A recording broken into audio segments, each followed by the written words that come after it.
Deus, eu cumprimento a todos com a paz do Senhor. Quem está feliz com Jesus hoje? Então encontra uma pessoa bem bonita do seu lado e dê um sorriso para ela. Tem gente que nem vira o pescoço. Não pode ser tão sincero assim, né, gente? É uma alegria estar aqui nessa linda igreja, nesta manhã magnífica, que eu tenho certeza que vai ficar marcada para sempre no nosso coração. Sem perder tempo, abra sua Bíblia comigo no Evangelho segundo escreveu São João. João, capítulo de número 15. E o versículo é o de número 16. João, capítulo de número 15, e o versículo de número 16. Não me escolhestes vós a mim, mas eu vos escolhi a vós, e vos nomeei, para que vades e deis fruto, e o vosso fruto permaneça, a fim de que tudo quanto em meu nome pedirdes ao Pai, Ele vô-lo conceda. Amém, igreja? Como é um versículo só, eu vou ler mais uma vez para isso entrar no seu coração. Não me escolhestes vós a mim, mas eu vos escolhi a vós, e vos nomeei, para que vades e deis fruto, e o vosso fruto permaneça, a fim de que tudo quanto em meu nome pedirdes ao Pai, Ele vô-lo conceda. Amém. Feche a Bíblia, coloque no banco, na cadeira, e pegue na mão da pessoa mais perfumada do seu lado. Tentei bonito, não deu certo. Perfumado deve ter alguém, é domingo de manhã, né? Isso, agora aperte a mão da criatura com carinho, até ela falar aleluia. Isso, pentecostal que não faz barulho, está com algum defeito aí de fabricação, né? Vamos orar nessa manhã? Pai, nós te exaltamos, nós te glorificamos. E entendemos que mais uma vez o Senhor nos agrupou aqui, porque com certeza o Senhor tem uma palavra para o nosso coração. Então, antes que eu comece a revelar os seus segredos, cerque esta igreja com a sua presença. E num raio de 5 quilômetros, onde houver um demônio alojado, eu dou a esses demônios uma palavra de ordem para que recuem. Porque se não recuarem, serão queimados pelo poder da sua glória que aqui será derramada. Rasgue os céus sobre nós esta manhã tão linda e manda anjos de fogo descerem aqui. Que estes anjos desçam, trazendo brasas de fogo nas mãos. Comecem a esparramar estas brasas entre nós. E onde houver alguém cheio do Espírito Santo, pega ele nesta manhã, Senhor, e mostra quão grande é a sua misericórdia. E que nesta manhã o céu fique baixinho aqui, ó Pai. Fala conosco, fica conosco. É o que eu te peço agora e sempre. E toda a igreja diz... Os que podem, tomem seu assento, aplaudindo a Jesus, porque Ele é bom, porque Ele é maravilhoso. Amém, igreja? Olha para o seu irmão e diga, está preparado aí? Trouxe lenço? Porque nós vamos receber um batismo de quebrantamento aqui nessa manhã. Eu amo pregar, e amo pregar em cultos especiais. Domingo pela manhã, para mim é o melhor dos cultos. Só perde para o culto de vigília. Porque o culto de vigília ele é todo especial. O crente que vem para um culto de vigília, ele vem desarmado. Ele vem em busca de um milagre, porque ele já tentou em todos os cultos normais. Então a vigília não é um culto normal, é um culto de hora extra. E toda hora extra o pagamento é dobrado. Então quando a igreja marcar uma vigília, venha em busca de um milagre. Porque é uma promessa de Deus para os vigilheiros na Bíblia. Amo os que me amam. E os que de madrugada me buscam, me acharão, diz o Senhor. Mas o culto de manhã, ele é fantástico. Tanto que a América do Norte, eles estão na frente nossa do Evangelho, mais de 200 anos, eles fizeram todos os testes possíveis com horários de culto, e o americano abraçou o culto pela manhã, o europeu também. Eles têm uma visão de que quando nós acordamos pela manhã, o nosso cérebro, o nosso HD, ele está limpo. Então tudo que nós ouvimos na parte da manhã, tudo que nós sentimos, ele fica dentro de nós mais enraizado. No culto à noite você vai conseguir memorizar de 30% a 35% do que você ouvir. No culto pela manhã, até 60%. Então o culto de manhã, ele é todo especial. Deus vai falar conosco aqui de uma maneira especial também. O texto que eu li é um desses textos da Bíblia que às vezes a gente passa o olho, a gente apenas ler. Mas quando a gente começa a meditar, ele traz uma alegria tão grande. Porque de vez em quando, não sei se acontece com vocês, acontece comigo, e eu sou um pregador já, um decano pregando, né? Eu prego há 32 anos. Comecei pregando com 13 anos de idade, eu era um garoto. Hoje eu estou com 51, a carinha de 60, o corpinho é de 70. Né? Mas ainda continuo aquele menino lá do meio da roça. E pregando desde sempre, eu comecei a entender que, às vezes, Deus nos surpreende com palavras como essa. O Senhor Jesus olhou para os discípulos dele e havia dentro deles uma dúvida, como às vezes acontece comigo, deve ter acontecido com você também. Naquela luta desenfreada de querer agradar a Deus, de querer ser um cristão melhor, às vezes a gente acaba escorregando, tombando, caindo, às vezes nos jogam pelo chão e a gente começa a se auto-sabotar. A gente começa a se cobrar demais. A gente pega um chicote e começa a se espancar. Às vezes nos tornamos os nossos próprios algozes.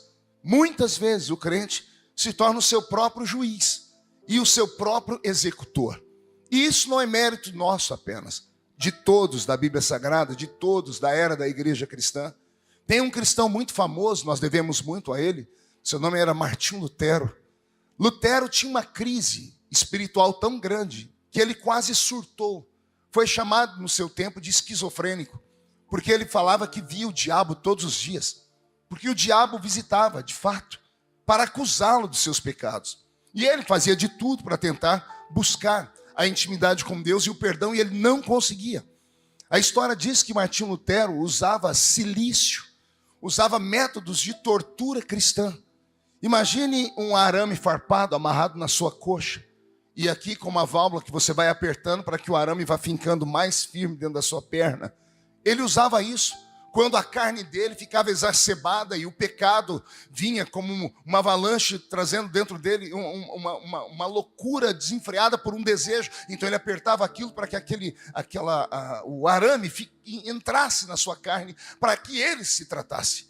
Ele usava chicotes, ficava seminu na frente de uma cruz, batendo nas costas, pedindo a Deus perdão pelos seus pecados.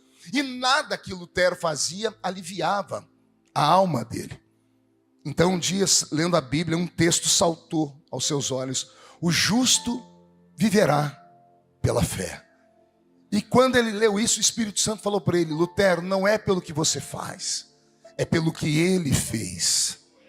Não é por aquilo que você busca, é por aquilo que ele encontrou em você.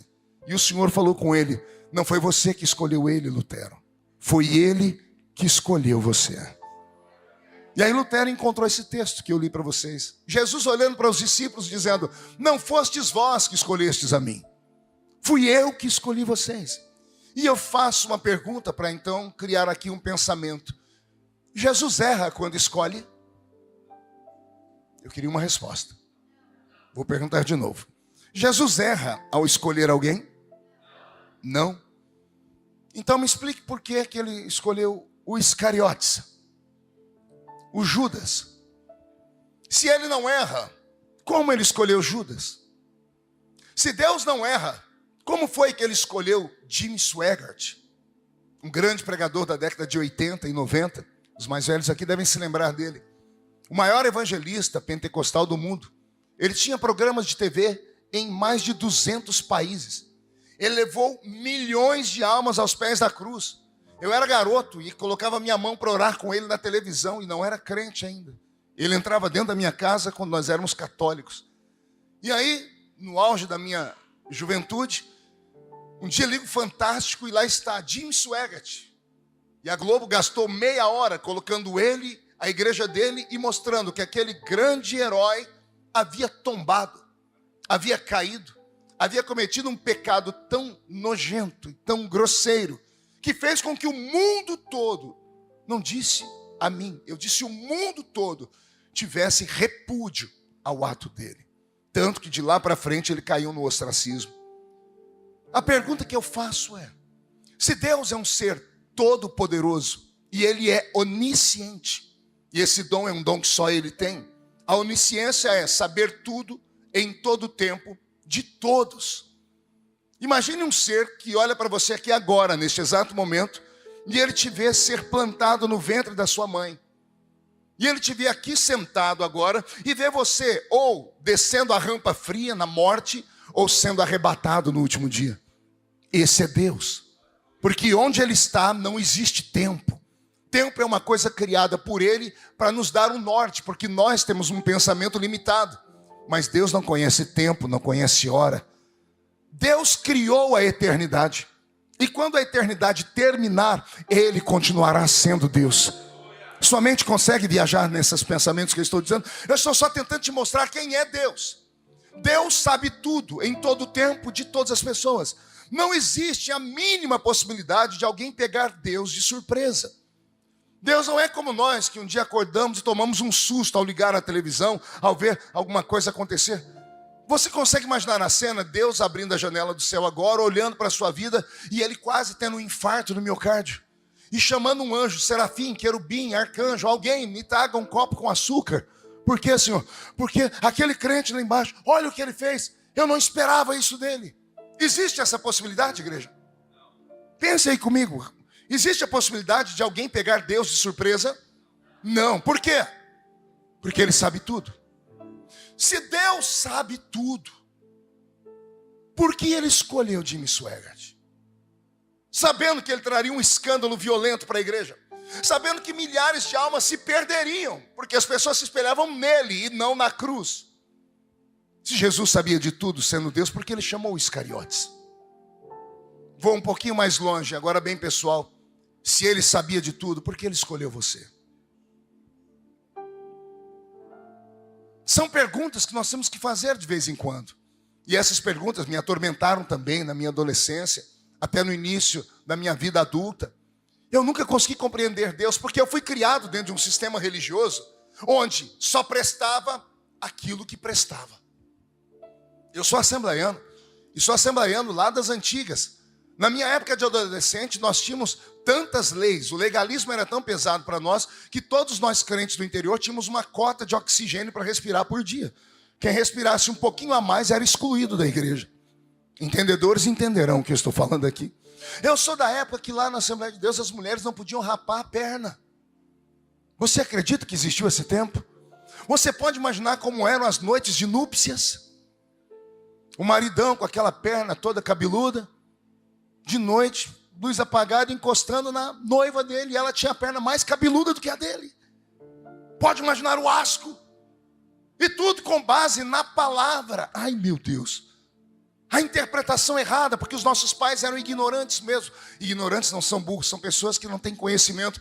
Pegaram um versículo de Isaías: ai daquelas que descobrem as suas pernas ao atravessarem o rio.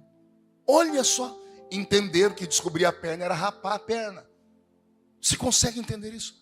Então, criado num ambiente onde o legalismo era pesado e a igreja esperava de mim o melhor, a gente sempre se sabotava. A gente não conseguia crescer. Porque era uma luta incessante contra nós mesmos. E pior, a gente já lutava sabendo que ia perder. Sabe para mim qual era o culto mais pesado da igreja? Pergunte aí. Só falo se todo mundo perguntar. Era o culto de Santa Ceia.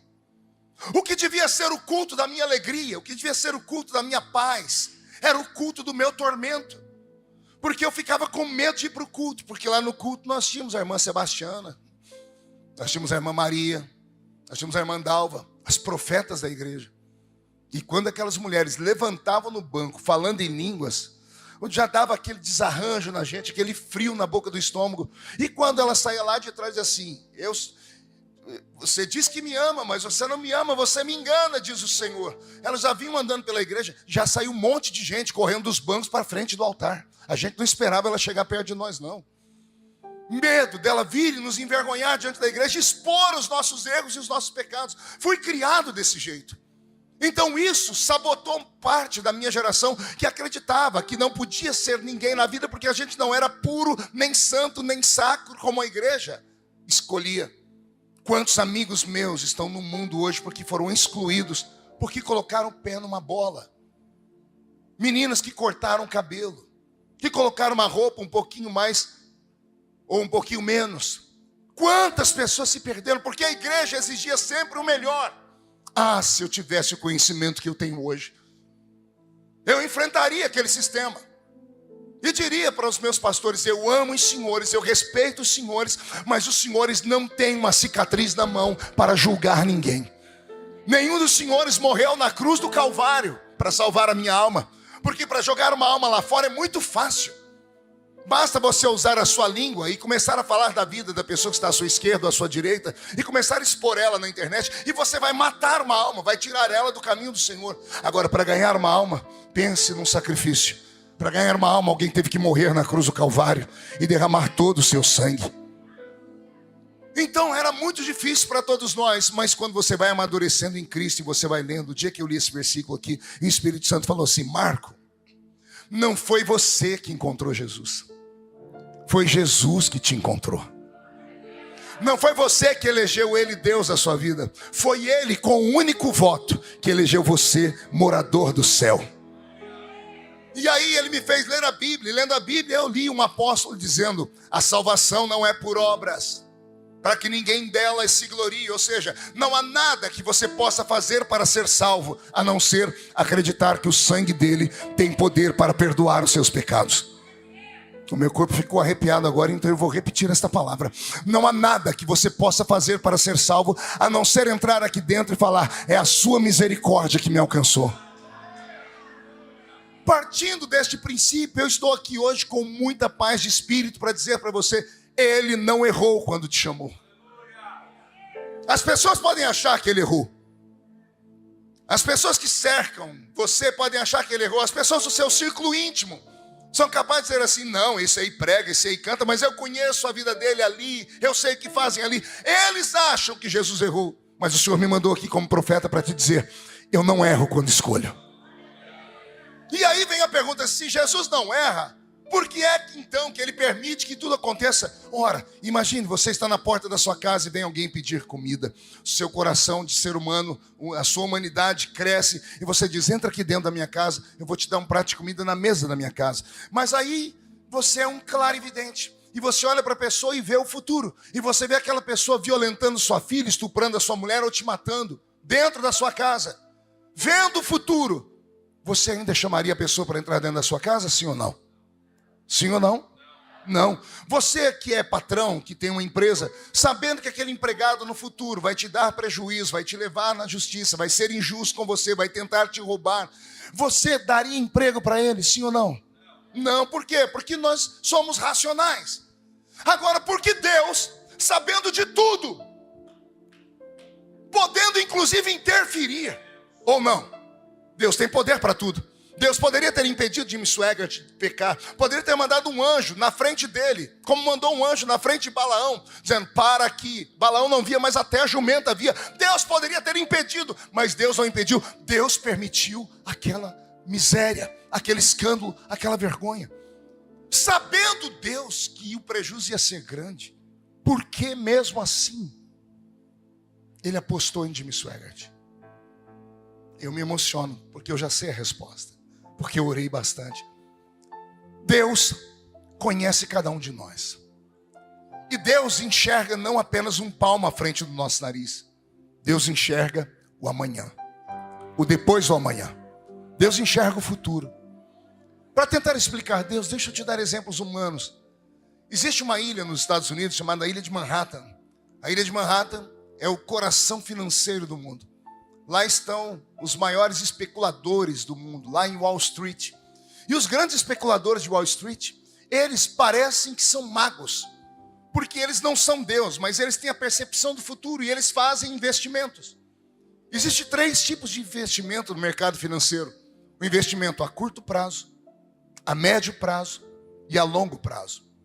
Pessoas conservadoras que não querem perder fazem sempre investimento a curto prazo, porque eles já sabem o que vão receber, e quando vão receber, vão lá e tiram o dinheiro, o seu lucro, com medo de haver uma mudança no ciclo econômico do país. O investimento a médio prazo já deixa de ser conservador, dependendo do que você faz, porque vai levar um tempo e você está atrelado àquilo para não poder tirar o dinheiro dali. Investimento a longo prazo é um risco sem tamanho. E os investidores de Wall Street fazem isso. Eles compram conglomerados de empresas que estão falidas Ao comprar a empresa, eles têm já um mapa. Serão 10 anos para tirar todas as máquinas sucateadas, para levantar a empresa, para ela começar a funcionar 10 anos. Eles vão tirar o capital, comprar aquilo, vão investir por 10 anos e esperam o lucro chegar daqui 15 anos. E eles fazem isso, fazem esse tipo de investimento. Se homens que não veem o futuro, só têm a percepção e a experiência da vida, conseguem investir há 15 anos, imagine o seu Deus. Sua mente não acompanhou o pensamento, o raciocínio? Vou falar de novo. Se homens que não têm bola de cristal pegam uma empresa falida e investem nela 15 anos, esperando o lucro daqui 15 anos, e eles não veem o futuro, imagine o seu Deus, que viu o futuro. Pastor, o que o senhor quer dizer? Eu estou dizendo que você, que é esse crente trabalhoso, rebelde, que ninguém te chama para nada, e muitas pessoas já te convidaram até para sair daquela igreja ou dessa outra, daquilo. As pessoas que não querem muito ser do seu ciclo, porque sabem que você tem vários problemas, e Deus não desiste de você, porque se Ele tivesse desistido de você, você não estaria aqui nessa manhã. Você estaria em casa, eu teria vindo da noitada, sabe Deus onde você estaria, mas o seu desejo de estar na casa do Senhor é sinal que o Espírito Santo fica todos os dias te dizendo, continua. As pessoas até dizem assim, mas por que essa criatura não vai para o mundo direto? Colocaram um apelido em você e você nem sabe. Quando você passa, te chamam de crente Raimundo. Um pé na igreja e um pé lá no mundo. Muitas pessoas disseram assim, melhor era não ter vindo. É porque essas pessoas só enxergam um palmo à frente do nariz delas. O eterno Deus, Ele viu essa pessoa aí, esse rebelde, esse crente Raimundo, daqui 10 anos, daqui 15 anos. E sabe o que Deus diz? O meu investimento é a longo prazo. O que hoje ninguém entende, daqui a alguns anos as pessoas vão compreender. E eu vou ser profeta agora. Se eu fosse você, eu dava um jeito de pegar o celular e tirar uma selfie com a criatura que está do seu lado agora. Por quê, pastor? Porque hoje ela está aí, você está desprezando ela, você até sentou um pouquinho de lado, até mudou de banco, porque você acha que essa criatura nunca vai ter nada na vida. Se você visse o que Deus já viu sobre ela, se você visse onde Deus vai colocar essa pessoa, você tiraria agora, porque amanhã, quando Deus exaltar essa criatura aí, quando Deus der um nome para ela, quando essa pessoa crescer, quando ela chegar lá em cima e você falar, era membro da minha igreja, era meu companheiro de culto, sabe o que vão falar para você? Vai mentir para as pulgas, rapaz. Todo mundo quer ser amigo de uma pessoa importante. Se eu fosse você, eu apostaria naquilo que Deus apostou. Aqui dentro nesta manhã não tem nenhum erro de Deus. Aqui dentro nessa manhã está o acerto de Deus. Você pode não acreditar no que eu estou falando, mas não precisa acreditar, basta você apenas deixar esta palavra entrar aí dentro. Estou plantando uma semente no seu coração. Essa semente vai crescer, vai germinar, vai dar fruto, e quem viver verá para ver onde você vai chegar. Por quê, pastor? Porque não fostes vós que escolhestes a mim, diz o Senhor, fui eu que escolhi vocês.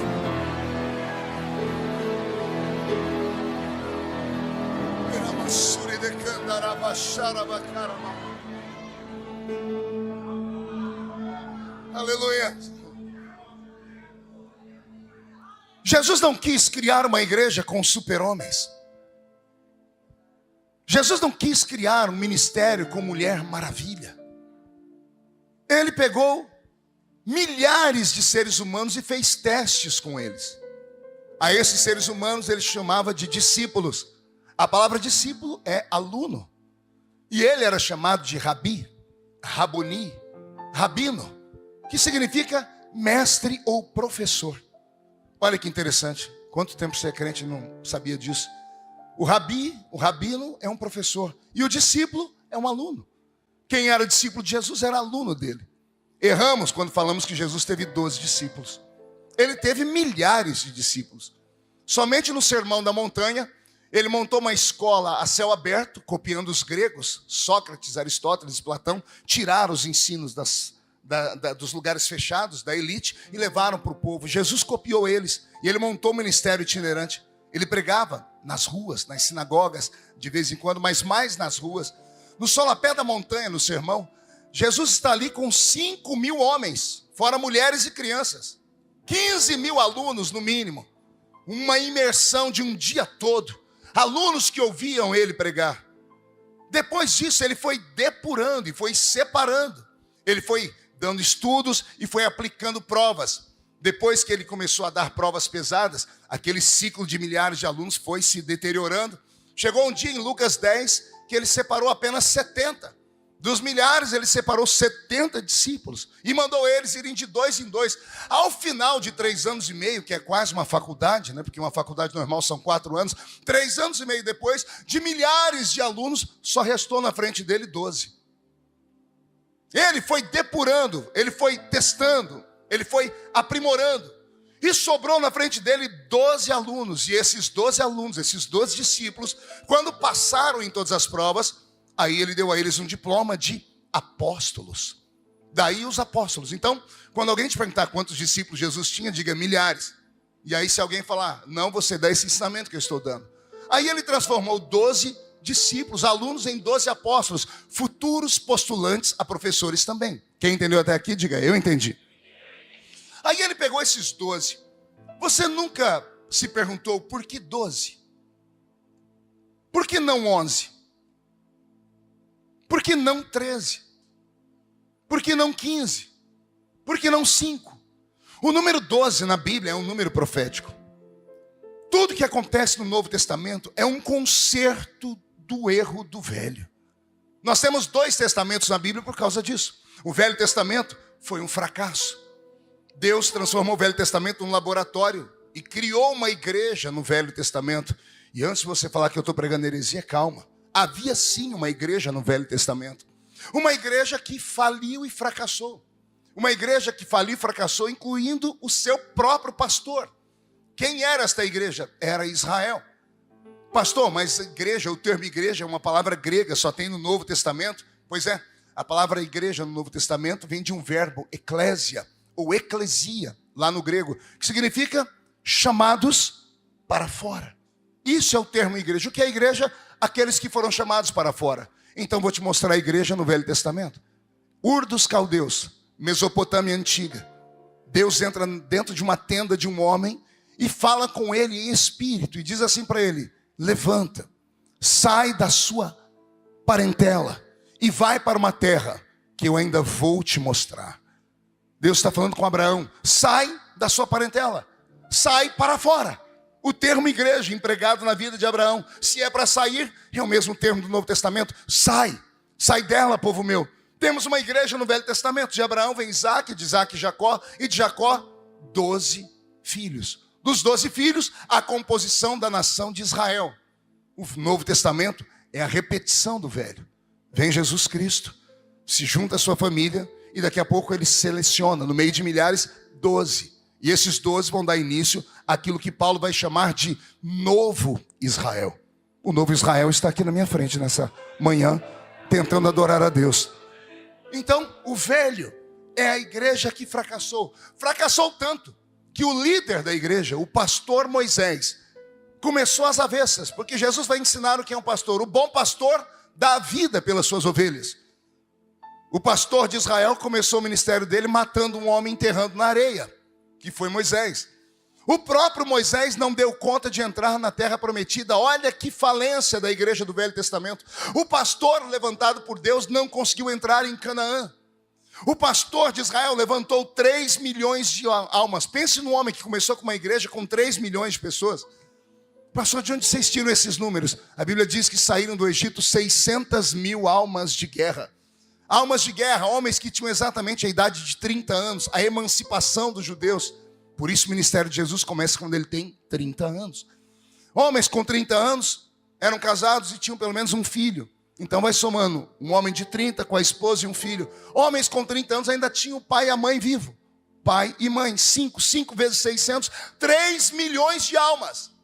Moisés ganhou uma igreja de Deus com 3 milhões de almas. Ele só tinha uma coisa para fazer: tirá-los do Egito e levá-los para Canaã. Mas a prova do deserto foi pior. E nem Moisés conseguiu entrar na terra. Então o Novo Testamento, ele é a recriação do Velho com outros propósitos. Por isso a carta aos Hebreus diz: tudo que foi escrito no Velho Testamento foi escrito para que nós pudéssemos observar e não cair nos mesmos erros. Amém até aqui, igreja? Então aí Jesus pega e recomeça a igreja com 12. Aí eu repito a pergunta que fiz agora há pouco: por que 12? Eu sei que muitos que são teólogos aqui dentro vão dizer: pastor, exatamente pelo que o senhor falou. Se com 12 iniciou Israel, com 12 o Novo Testamento começa a igreja. A soma dos 12 do velho com 12 do novo, temos os 24 anciãos que estão lá no céu, diante do trono, intercedendo por Deus. Números proféticos, mas eu vou um pouquinho além. Eu me aprofundei nesses estudos.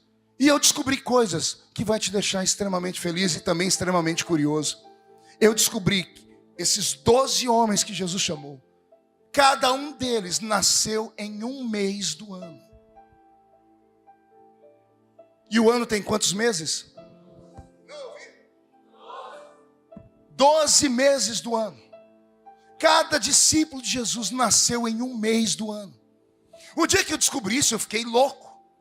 Eu peguei todos os estudos que eu tinha da Igreja Católica, lá em Israel, viajo muito para Israel. E quando eu vi que cada discípulo de Cristo havia nascido em um mês do ano, eu falei, tem um mistério aqui. E eu fui cavar o mistério. Eu só fui compreender quando, curioso, fui ler os livros da minha esposa, que é psicóloga. Sou muito curioso, comecei a ler os livros dela, de Freud e outros mais. E descobri que Freud, aquele psicanalista austríaco, mapeou a raça humana, selecionando milhares de pessoas, e percebeu que pessoas nascidas no mesmo período do ano têm as mesmas aptidões. E isso não tem nada a ver com misticismo. Freud descobriu que pessoas que nascem em certo período do ano, elas não são idênticas, porém são semelhantes. As pessoas acabam tendo os mesmos gostos, os mesmos sentimentos, as mesmas aptidões. E aí eu comecei a enlouquecer. Aí eu peguei lá no livro de Jó, Deus falando assim para Jó, eu criei os signos do zodíaco. Você já leu isso na Bíblia ou não? Então, mas você não lê a Bíblia, ué. Quando lê a Bíblia você vai entender. Deus falando para Jó, eu criei os signos do zodíaco. Comecei a estudar os signos do zodíaco e sabe a que conclusão eu cheguei?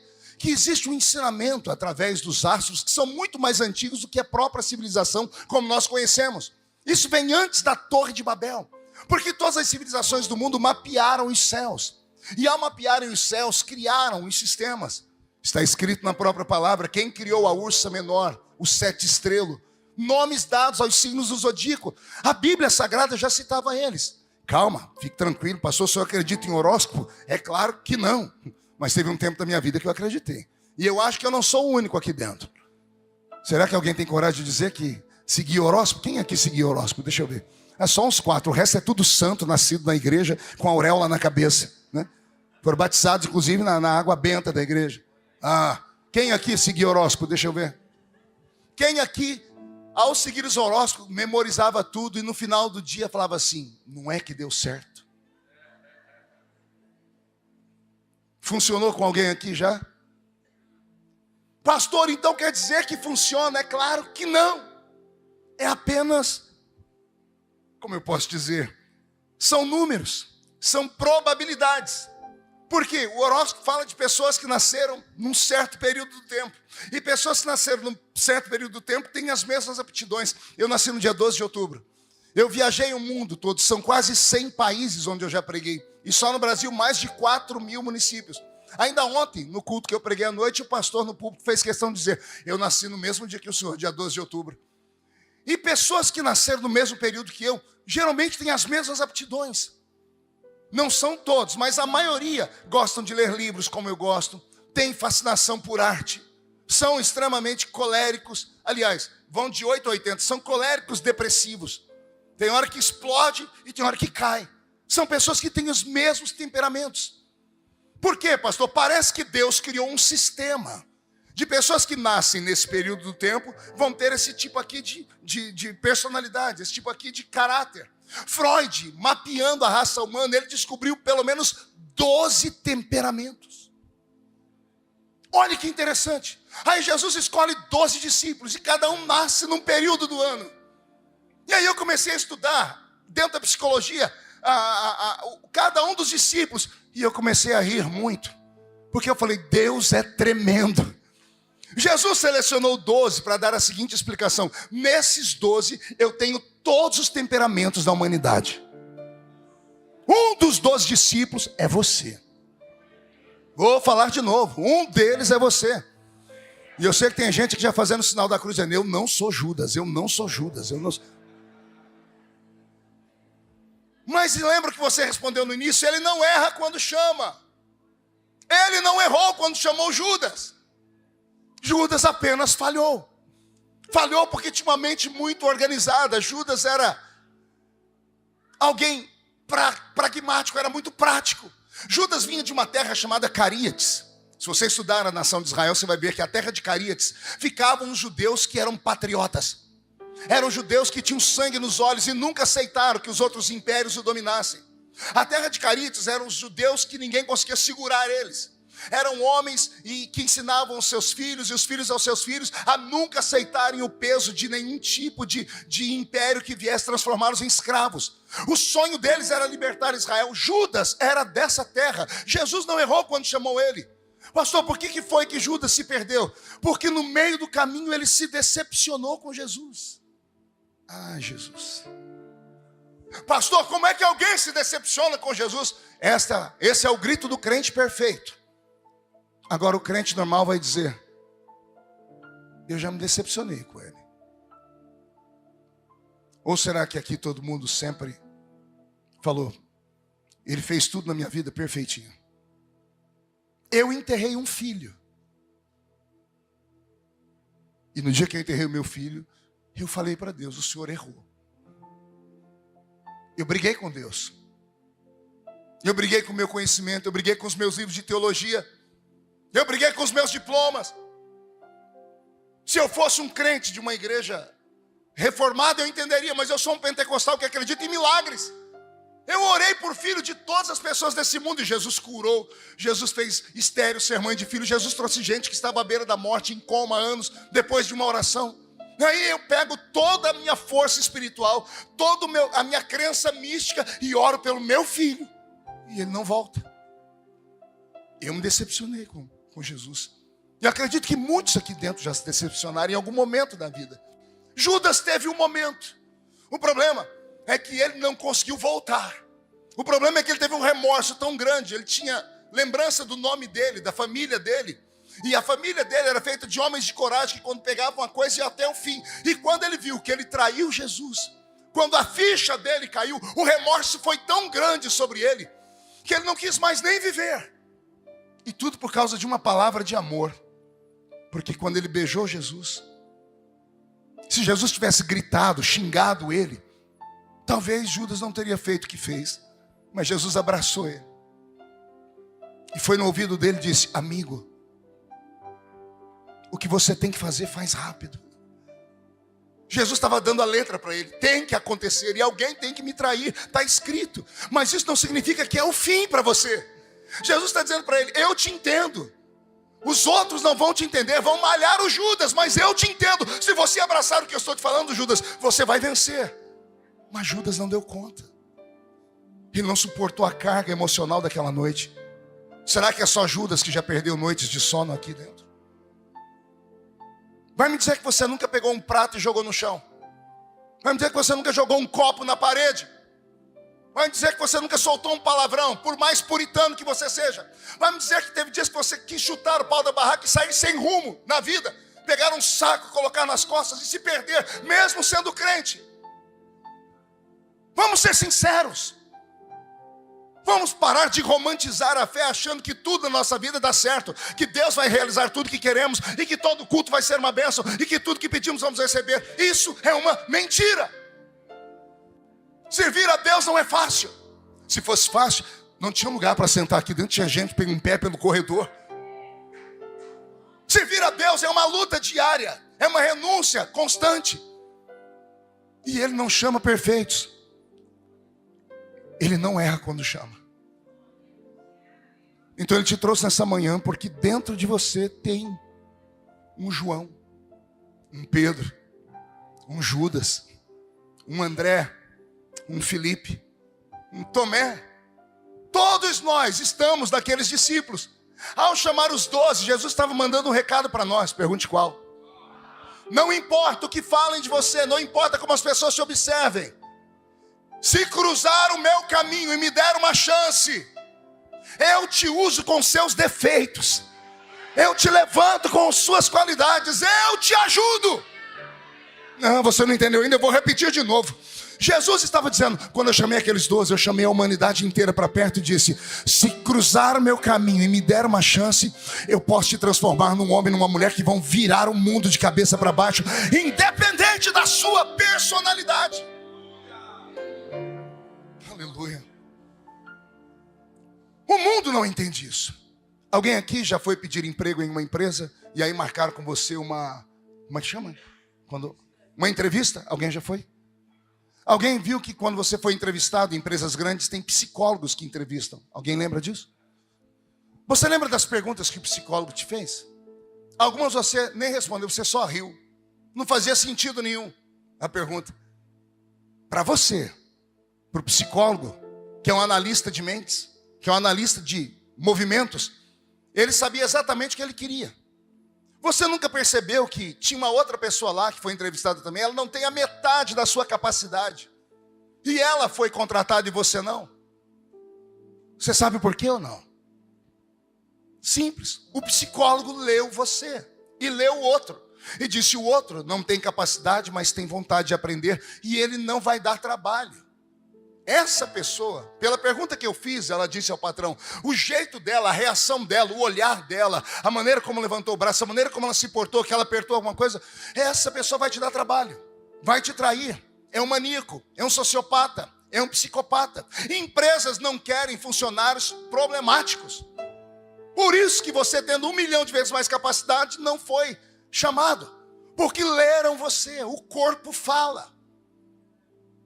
Eu li um dia desses um método de pesquisa do FBI, quando eles vão fazer entrevista. É muito interessante. Se você perguntar uma coisa para uma pessoa e ela olhar para a direita, para cima, ela vai mentir para você. Porque o lado direito do cérebro é o lado da criação. Artistas usam o lado criativo do cérebro. A pessoa vai criar, ela vai inventar alguma coisa. Se você perguntar alguma coisa e a pessoa olhar para baixo, para a esquerda, ela vai ser sincera. O lado esquerdo é o lado da memória. Ela está buscando na memória dela algo para te contar. E você nunca sabia disso porque você não estuda sobre isso. As empresas estudam. O que eu quero dizer? Eu quero dizer que olha só que bênção. Os homens não te aceitam como você é, mas Jesus. Eu vou falar de novo. Mas Jesus, ele disse assim, ó, para mim, quanto pior, melhor. Para mim, quanto pior, entrou aqui dentro, pode ter entrado como um lixo. Se ouvir esta palavra cair no seu coração e ela te limpar, ao fim do culto, o lixo sairá por aquela porta como luxo. Ele pega aquele que não é nada e levanta. Ele pega o homem do monturo e coloca ele entre os príncipes da terra. Ele pega aquilo que a sociedade rejeita, transforma e devolve para a sociedade um homem, uma mulher de fato, de família e curado. Esse é o poder do evangelho. Jesus te trouxe aqui nesta manhã para te dar umas palavras. Para de ficar ouvindo tudo que as pessoas falam de você. Enquanto você viver pela cabeça dos outros, você nunca será nada nem ninguém. Essa luta agressiva sua, nessa busca de perfeição. Como assim, pastor? Eu não sou assim. Você sabe que vai postar uma foto no seu Instagram, você tira 63 mil fotos. Para selecionar uma e ainda bota 53 mil filtros. E ainda faz biquinho. Por quê? Você quer a aceitação das pessoas, quer que as pessoas conheçam aquela criatura naquela foto, mas aquela criatura não existe. E por você não conseguir ser aquilo que a sociedade quer que você seja, você fica aí num culto como esse, olhando o pregador com essa cara feia, parecendo que foi batizado num pote de vinagre. Vou apelar. Vem para um culto como esse de domingo, na manhã em que Jesus ressuscitou, por isso que o domingo de manhã é especial, e fica olhando o pregador com esse olho seco, parecendo olho de sapo que morreu no dia de enchente. Vem para um culto de alegria, porque isso aqui não é velório, nosso Cristo ressuscitou, e fica olhando o pregador com essa boca travada, essa boca de aço, essa língua de ferro e esse queixo de concreto. Ah, pastor, o senhor não sabe o que eu tenho passado. Não sei, não quero saber. Eu não consigo cuidar nem da minha vida. Como é que eu vou cuidar dos outros? Ah, pastor, mas falam mal de mim. A criatura tem 5 seguidores. 3 falou mal, ela quer pular da ponte. O mundo me odeia. Eu tenho 9 milhões de seguidores. E eu sou político e pastor. Quer entrar nos comentários da minha mídia social? As pessoas falam, como é que o senhor aguenta? Simples, eu fiz uma escolha. Eu sei quem eu sou. Vou falar de novo. Eu sei quem eu sou. Ao saber quem eu sou, eu ignoro o que falam de mim. Aliás, nem tudo. Eu ignoro os que estão abaixo de mim. Porque quem não chegou onde eu cheguei, o que fala só vai falar por duas coisas: inveja ou por pura maldade. Então ao invejoso eu dou um beijinho no ombro, ao maldoso eu entrego na mão do Senhor. Agora quando eu vejo que alguém, minha assessora fala, falaram do Senhor, quem é? A criatura está acima do Senhor, aí eu vou para cima. Porque aí eu vou trazer aquela criatura para o meu lado. Agora se eu descer lá onde está aquele Zé Mané, que não tem nome, eu nasci na Vila Tatu, mas o outro nasceu na esquina do sovaco sujo. Eu vou parar para ouvir essas pessoas? Não, me basta o que Deus fala sobre mim. Porque se Ele me escolheu, Ele viu alguma coisa boa em mim.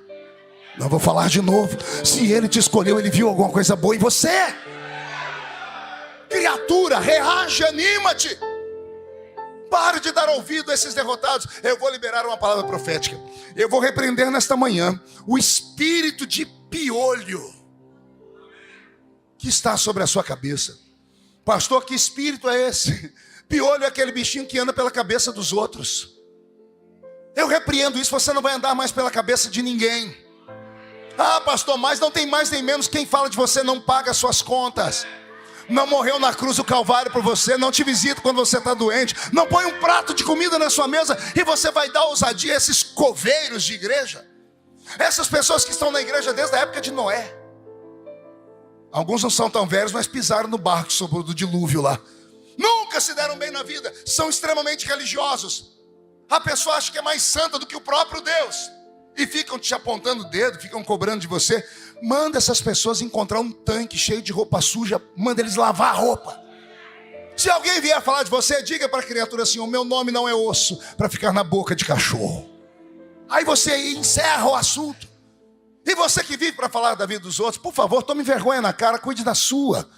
Aqui dentro não é um tribunal de julgamento. Igreja não é como o Lions Club, o Rotary Club ou a maçonaria. Esses três clubes da sociedade buscam os perfeitos, os ricos, os importantes. Tanto que você nunca foi lá porque não foi convidado, porque para eles você nem existe. Igreja é o contrário. Igreja é um grande hospital. Foi Jesus que disse: quem precisa de médico é quem está doente. E deixa eu te contar uma coisa. Você que tem muito nojinho, cuidado, você está no hospital. Às vezes você entra aqui com uma doença e você sai daqui com 10. É perigoso aqui dentro você pegar uma infecção generalizada. Por quê? Porque você fica tocando na vida dos outros. Não toque na vida de ninguém, cuide da sua. Receba esta palavra. Quando sair por aquela porta, não sai mais de ombro caído, parecendo uma pombinha que tomou uma pedrada do menino levado. Não saia com esse semblante descaído. A senhora tem 30 anos, está com cara de 60. Ah, pastor, mais. Para demais. Para de... Ah, pastor, o senhor não sabe de onde eu vim. Eu não sei de onde você veio, mas eu sei de onde eu vim. Eu fui cortador de cana de açúcar. Tá bom para você isso ou não? Sabe o que é cortar cana de açúcar? Pegar um facão, saran e entrar no meio de um matagal cheio de cobra, cheio de todo tipo de bicho peçonhento, sem ter uma luva, porque a família era extremamente pobre. Eu enfrentei isso. Eu ponhei laranja, algodão, café. Morávamos em 12 pessoas dentro de 2 cômodos. Você consegue imaginar o que é isso? Morar em 12 pessoas em 2 cômodos?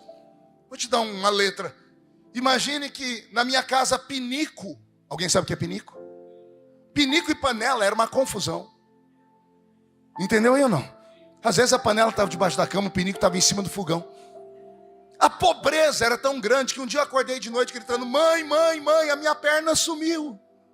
A minha mãe falou: você está louco, moleque? Não, mãe, eu estou coçando a minha perna e não sinto. A minha tia gritou: você está coçando a minha perna. Era muita perna em cima daquele colchão jogado no chão. Eu não tenho nome de pai no meu documento de nascimento. O nome do meu pai é um risquinho. Um dia eu cheguei para abrir uma conta no banco, um infeliz era amigo meu, falei: qual é o nome do seu pai? Eu disse: aqui é um risquinho. Ele falou assim: risquinho do quê? Infeliz. Eu tinha tudo, Todos os motivos do mundo para não ser ninguém. Minha mãe não sabe ler nem escrever até hoje. Essa cabeçona aqui, ó, nasceu com 8 buracos nela, feito pela agulha de tricô da minha mãe. Minha mãe tinha uma clínica de aborto. Ela matou mais de 150 bebês. Ela tentou tirar a minha vida e não deu conta. Eu teria todos os motivos do mundo para ser um revoltado. E até os 13 eu era revoltado, olha. Porque a miséria atrai miséria. Até os 13 eu tinha uma revolta com a vida. Até que um dia eu entrei numa igreja. Não era bonita igual essa. Não tinha um som perfeito e nem músicos assim. Tinha um pandeiro e uma sanfona. Eram uns banquinhos de madeira, mas pense num povo que gritava. Povo que pulava. A maioria dos crentes só tinha 2 dentes na boca. O zagueiro e o atacante. Os pregadores eram alfa de pai e beta de mãe. Eu lembro o pregador lendo a Bíblia. Vamos ler aqui no livro de Êxodo. Êxodo. Aí eu amei esse pregador, porque eu ia lá só para rir dele. Um dia ele falou, vamos ler aqui no livro de Genésio. Não tem Genésio na Bíblia. Um dia ele se empolgou, vamos ler aqui no livro da profeta Joana. Aí a irmãzinha levantou, ô presbítero Ovídio, não tem Joana, não tem livro da profeta Joana. Não, ele disse, vai ler a Bíblia, mulher. Joana é aquela que o peixe engoliu. É Jonas! Mas ele lia Joana. Foi no meio desse povo que eu me converti, porque aqueles homens iletrados, ignorantes, não falavam nada com nada.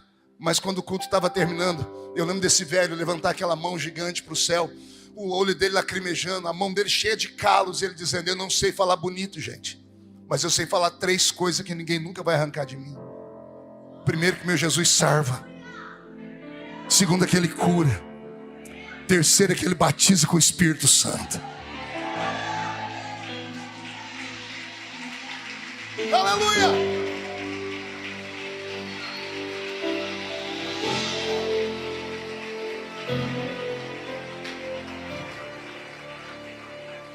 Olha o que Deus fez na minha vida.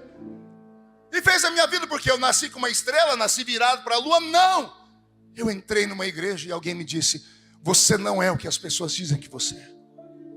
Você determina o seu futuro se você acreditar em Deus. E eu comecei a ler esse livro, comi esse livro. Eu li esse livro mais de 30 vezes de capa a capa. Eu escrevi mais de 20 livros sobre esse livro. E as pessoas me perguntam, como é que o senhor está firme até hoje? Está aqui, 20 anos atrás, a gente, olha eu pregando ainda. Nunca parei de pregar. 4º mandato como deputado federal, nunca parei de pregar. 26 anos pregando na mesma festa pentecostal maior do mundo, em Camboriú, Santa Catarina. E alguém fala, não, você é diferente. Eu falei, não, não sou. É porque eu nunca deixei de acreditar naquilo que a Bíblia diz sobre mim. Lutas eu tenho, violências, já passei muitas, calúnias, só Deus sabe que eu já passei. Tudo comigo vai para o Jornal Nacional. Você é só no Instagram, comigo vai para o Jornal Nacional. Tem gente aqui que me acompanha há muito tempo, já deve ter surtado. Meu Deus, olha lá, agora acabou, agora não tem mais jeito. Daqui a pouco, olha eu de pé de novo pregando. Aí quando eu estou no lugar, as pessoas perguntam, qual é o seu segredo? Eu digo, simples, os meus pés estão fincados em uma rocha. O vento sopra e eu sou como um caniço do deserto. Eu envergo, vou até lá no fundo, e quando alguém diz, morreu, olha eu me erguendo de novo. Porque eu sei que o meu Redentor vive. Eu sei que foi Ele que me escolheu. Não interessa o que os homens falam de mim, não me interessa o que pensam de mim. O que interessa é o que Deus pensa de mim. Alguém tem esse mesmo pensamento que eu aqui? Então levanta a mão direita para o céu, por favor, chacoalhe ela assim. Olha, quem estiver filmando faz uma tomada disso. Põe a mão no ombro de quem está do seu lado com carinho e respeito. Agarre a criatura assim, isso. Se ela fizer cara feia para você, fala para ela, é melhor obedecer o pastor, que passou dos 50, o médico falou para não me contrariar. Agarrou? Chacoalha a pessoa agora até ela ficar irritada. Não, é para irritar ela, isso. Você estava com vontade, chacoalha. Diga para ela, Deus te trouxe aqui para isso, ó. Sacode, sacode, sacode, diga para isso. Deus te trouxe nessa manhã para sacudir a sua identidade. Deus está sacudindo a sua história, a sua chamada, a sua família. Deus vai sacudir o seu trabalho, a sua vida profissional. Deus vai levantar o seu filho, Deus vai levantar a sua filha. Deus vai colocar você em destaque. Quem viver, verá para ver o milagre que vai acontecer. Porque não fostes vós que escolhestes a mim, eu vos escolhi a vós.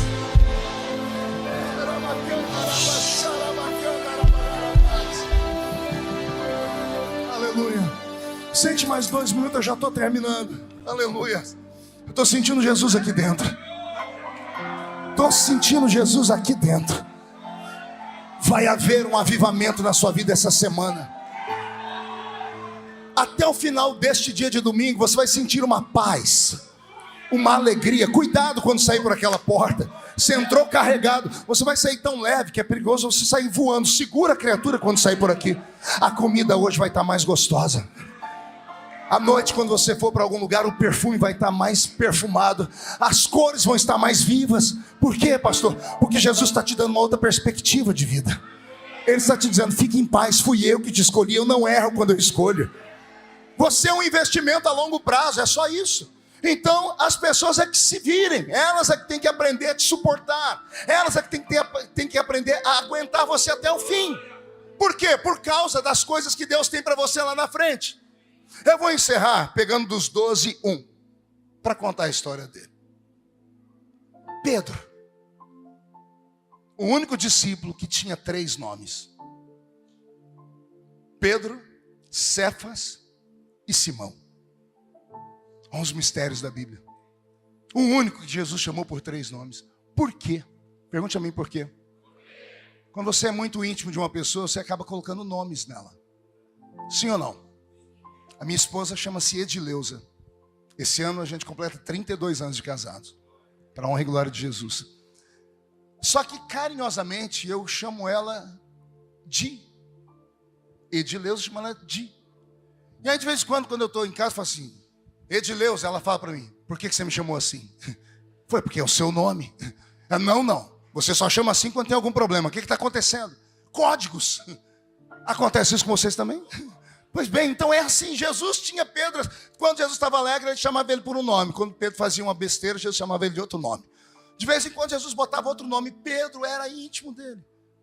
Jesus chamava ele de Pedro, às vezes. Só que quem conhece a Bíblia sabe que Jesus é judeu e Pedro também é judeu. Amém? Só que Pedro não é um nome judeu. Pedro é um nome grego. E tem significado. Esse garotão bonito aqui, vem aqui na ponta, você, rápido. Você vai ser pregador mesmo? Vem rápido, vem cá. Recebe a profecia. E ninguém fala amém, você está sem moral na igreja. Fique aqui pertinho de mim. Aqui está Pedro. E aqui está Jesus. Toda vez que... Eu te conheço? Talvez. De onde? Do Espírito Santo. Do Espírito Santo. Ele está falando de revelação. Nunca vi esse, o nome dele é Pedro. Olha que interessante. Deus sabe o que faz. Então está aqui Pedro. Pedro é o discípulo que só erra na Bíblia. Jesus colocou um apelido nele. Alguém lembra do apelido? Homem de pouca fé. No interior, homem de pouca fé é bullying. Não é bullying. Só quem é da roça vai entender isso aqui. Alguém conhece bullying? Aquele negócio que coloca café. Então Pedro é o homem bullying. Porque é um homem de pouca fé. Ninguém entende piada aqui dentro. Tem que desenhar a piada. Pedro é o homem que afunda. É o homem que acaba com o culto no dia que Jesus vai lavar os pés dos discípulos. Ele consegue acabar com o culto. Porque ele não queria que Jesus lavasse o pé dele. Pedro é o homem que arranca a orelha do soldado. Pior momento da vida de Jesus. Jesus está cuspido, esbofeteado, com as mãos amarradas. E Jesus está tendo que ir no chão, pegar uma orelha, colar na cabeça do soldado e falar, Pedro, tem que te ensinar até nessa hora. Se eu precisasse, eu oraria ao Pai e Ele mandaria legiões de anjos. Pedro é o discípulo que Jesus um dia chamou ele num canto e falou, Pedro, vigia. Por quê? O diabo quer se andar com você. Pedro é o discípulo que Jesus um dia vai repreender ele e fala que quem está dentro dele era um demônio. Está chegando a minha hora de partir. Pedro diz, tem pena de ti mesmo. Jesus diz, para trás de mim. Não ouvi? Não, tem alguma coisa errada. Quem está ali errando é Pedro. Jesus fala para trás de mim, Satanás. Por que ele não falou para trás de mim, Pedro? Jesus falou para trás de mim, Satanás. Mas calma aí, Satanás é muito pesado. Vamos diminuir. Devia estar dentro de Pedro, Zé Pilintra. Sim ou não? Exu Caveira, Tranca a Rua, Preto Velho, Pombagira, não. Quem estava dentro de Pedro? Quem é Satanás? A estrela caída? O príncipe do inferno? O arqui-inimigo de Deus? Só meditando nisso você vai entender quando Jesus olha para os 12 e diz: um entre vós é o diabo. Aí todo mundo diz assim: era Judas, era Judas. Não era Judas, era Pedro. O diabo estava dentro de Pedro, andando ao lado de Jesus por 3 anos e meio. Por que é que Jesus teve tanta paciência com ele? Nenhum discípulo erra tanto quanto ele. Aí um dia Jesus falou assim: Pedro, vem cá. Pedro chegou perto, todo mundo rindo. Tá? É uma reunião, Jesus vai chamar: vem cá, Pedro. Todo mundo rindo de Pedro. Vai. Todo mundo dizendo assim: o que ele fez dessa vez? O próprio Pedro perguntando: O que eu fiz essa? Calma, Pedro. Aí Jesus diz assim: gente, não se escandalize, eu vou mostrar para vocês quem é Pedro hoje. Tu és Pedro, e sobre esta pedra edificarei a minha igreja, e as portas do inferno não prevalecerão contra ela. O texto é lindo, não é? É lindo porque saiu da boca de Jesus, então o texto é vivo. Mas a interpretação dele não é tão interessante. Os irmãos católicos, por não entenderem a interpretação, falaram que Pedro foi o primeiro papa. Impossível. Primeiro porque ele era casado. Segundo porque Pedro era um fracassado. Olha o que Jesus está dizendo: tu és Cefas, sim ou não? Tu és Simão, sim ou não? Tu és Pedro. Mateus 16, versículo 18. Tu és Pedro. A palavra Pedro no grego é pedra pequena, pedra esmiuçada. Pedra esmiuçada não vira terra, vira areia, porque é uma pedra esmiuçada. E a Bíblia diz que o homem que edificou a sua casa sobre a areia, veio um vento e fez o quê? Derrubou a casa. O texto está falando sobre edificação. Preste atenção, aprenda aqui Bíblia. Como o texto fala de edificação, Jesus está chamando Pedro de areia. Tu és Pedro, uma pedra pequena que não presta para nada. Tu és areia, e não dá para edificar nada em cima de você. Aí os discípulos estão concordando. É verdade, Pedro só erra, não dá para fazer, ele não presta nem para estar aqui.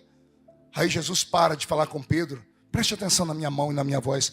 Tu és uma pedra pequena que não presta para nada. Tu és areia, não dá para edificar nada em cima de você. Mas sobre esta pedra,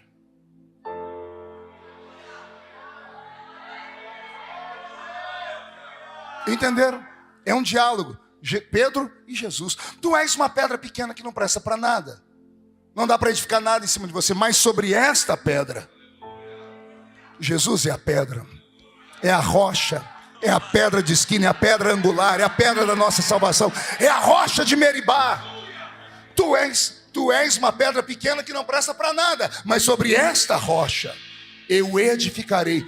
Não se apavore e não se escandalize. Eu edificarei. Em cima de você não dá para edificar nada, mas em cima de mim dá para edificar tudo. Tu és uma pedra pequena que não presta para nada, areia. Mas sobre esta rocha eu edificarei a minha igreja. Pedro não é o alicerce da igreja. Se fosse, a igreja já tinha caído há muitos anos. Pedro é a própria igreja. Como Pedro é a própria igreja, ele só erra, o diabo já morou dentro dele, já cirandou. No inferno o diabo grita: se Pedro é a igreja, eu vou acabar com ela. Pedro estende os 2 braços, assim. Me pegue pela cintura, Pedro. Eu sou seu escudo. Tu és uma pedra pequena que não presta para nada, mas sobre esta rocha eu edifico a minha igreja. E o diabo diz: então eu acabo com ela. E Jesus vem para frente e diz: mas as portas do inferno não prevalecerão contra ela. Quer pegar Pedro? Tem que passar por cima de mim. Quer pegar o fraquinho aqui? Ele não é nada, mas eu sou. Ele é areia, mas eu sou a rocha. Ele cai, mas em mim ele está edificado. Obrigado, Pedrão. Olha que coisa bonita. Aleluia. Aí é esse Pedro que depois de ouvir Jesus falar que ele não presta para nada, Jesus vai fazer assim: olha, eu entrego nas suas mãos a chave da igreja. Quer meditar comigo em 1 minuto? Já estou acabando. Por que Jesus não chamou João para ser a igreja? Não era melhor? João é equilibrado, gente. João é misericordioso. Filhinhos, não pequeis. Mas se pecardes, tendes um advogado para com o Pai. Por que Jesus não chamou André, extremamente educado? Teríamos uma igreja educada. Porque Jesus não chamou Filipe. Filipe era o político do ministério. Ele foi lá e ganhou o tal do Natanael, um judeu que não havia dolo. Por que Jesus não chamou Judas, o patriota? Aquele que morreria pela religião dele, pelo país dele. Não. Jesus pegou o discípulo que só fazia coisa errada. O discípulo com quem ele teve paciência. O discípulo que quando o diabo entrou dentro dele, Jesus disse: para trás de mim, Satanás. Pedro fica. O diabo vai embora, mas Pedro fica. Se Pedro fosse membro de alguma das igrejas que eu conheço, ele não chegaria nem a ser diácono. Por que Jesus apostou tanto nele? Porque Pedro é o modelo de igreja. Eu, vindo de onde vim, com a vida que tive, não conseguiria ser João jamais. Não conseguiria ser André, nem Felipe. Mas quando eu olho para Pedro, eu digo: ei, Pedrão, ainda bem que você existiu, viu? Porque de vez em quando eu sou igual a você. Eu afundo. Ando, vitorioso, ando em cima das águas. Daqui a pouco eu afundo. Como é que pode alguém que faz coisas boas, daqui a pouco fazer uma coisa ruim? Eu sou Pedro. Eu sou Pedro quando arranca a orelha do soldado, querendo usar a minha força, acreditando, esquecendo que a força dele é maior do que a minha. Eu sou Pedro. Quando atrapalho um culto, não deixo ele lavar os meus pés, que eu acho que eu sou ou santo demais ou pecador demais. Em Pedro nós nos espelhamos. Porque se teve solução para ele, tem solução para qualquer um aqui dentro. Pedro dá os piores ensinamentos para nós, mas tem uns também, quando ele acerta, ele faz um gol de letra. Jesus deu uma bronca naquela multidão do início da minha pregação. 5.000 homens, mulheres e crianças. Porque Jesus viu que eles começaram a andar atrás dele por causa de pão, peixe e milagre.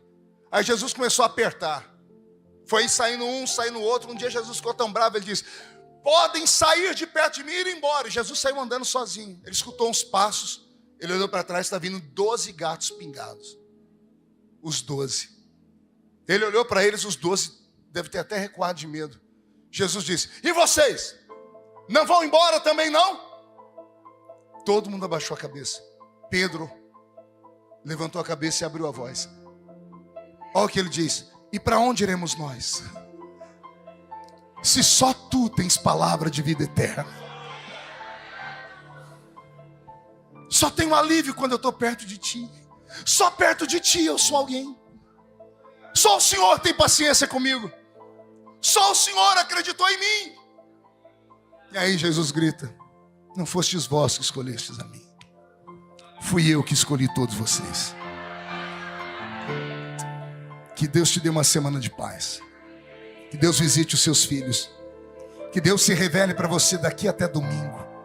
Que essa semana seja a melhor semana da sua vida. Não haverá segunda-feira brava, será uma segunda-feira de conquista. As pessoas vão ver um brilho diferente nos seus olhos. E você vai dizer: até aqui me ajudou o Senhor. Fica de pé comigo, por favor. Feche os olhos. Eu queria fazer uma oração especial. Eu estou sentindo de fazer essa oração aqui no altar. Posso?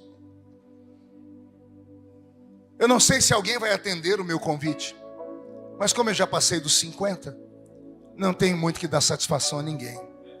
Eu vou fazer o convite. Se você vier, amém. Se não vier, amém também. Só vou pedir que todos fechem os olhos, para não constranger as pessoas.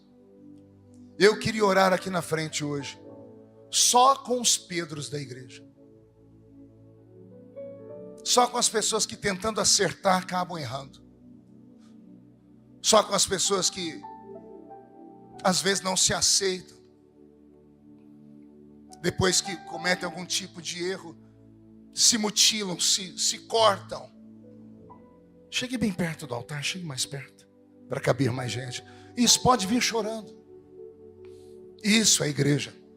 Igreja é acolhimento. Igreja é busca de melhorar. O nome do seu Deus, Pedro, ainda é Jeová Jiré,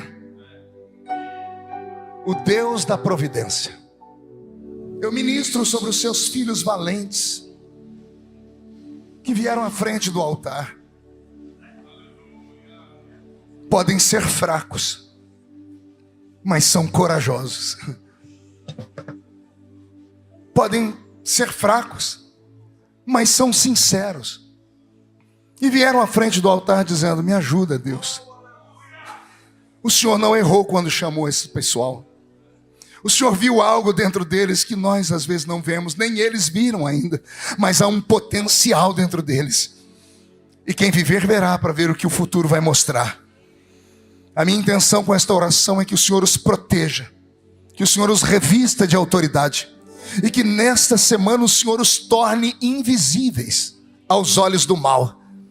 O diabo vai procurá-los e não vai achá-los. A língua ferina não vai tocá-los, porque alguns estão no limite. Então essa semana é a semana que o Senhor vai recalibrá-los, o Senhor vai reerguê-los, o Senhor vai revesti-los. E eles então encontrarão força para encontrar o destino deles. Ah, Senhor, alguns aqui têm um destino tão brilhante. Alguns aqui vão dar tanto orgulho para a família. Alguns aqui vão trazer tanto orgulho para a igreja, para a sociedade.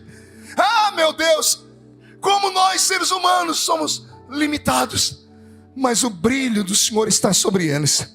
O futuro mostrará, porque não foram eles que te escolheram, foi o Senhor que os escolheu. E a todos os demais, Senhor, inclusive aqueles que querendo vir à frente não tiveram forças, que o Senhor os anime também, que nesta semana o Senhor se revele para eles, e que nesta semana ainda o Senhor mostre que o Senhor é grande, e que o Senhor não erra quando escolhe.